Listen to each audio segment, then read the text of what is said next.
Happy Valentine পালন করলেন চিত্রনায়িকা অপবিশ্বাস জয়ের জন্য। এ নিয়ে বিস্তারিত জানতে ভিডিওটি না টেনে দেখতে থাকুন।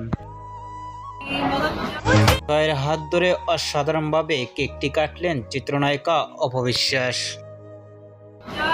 হলুদ রঙের শার্ট গতরে একটি লাল রঙের ক্যাপ মাথায় দিয়ে অসাধারণ লুকে কেক কাটছেন অপবিশ্বাসের সাথে জয়। এরকম লুকে কখনো দেখা যায়নি মা ছেলের এরকম ভাবে কেক কাটতে অপবিশ্বাসকে। জয় তার মাকে কেক খাইয়ে দিলেন, এরকম লুকে কখনো দেখা যায়নি জয়ের সঙ্গে অপবিশ্বাস।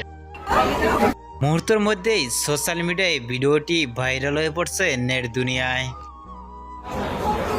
মা ছেলের এরকম কেক খাওয়া নিয়ে আপনাদের কি মন্তব্য নিচে কমেন্ট বক্সে জানিয়ে দিন। নিত্য নতুন ভিডিও পেতে চ্যানেলটি সাবস্ক্রাইব করে পাশে থাকা বেলটি বাজিয়ে দিন। পুরো ভিডিওটি দেখার জন্য অসংখ্য ধন্যবাদ।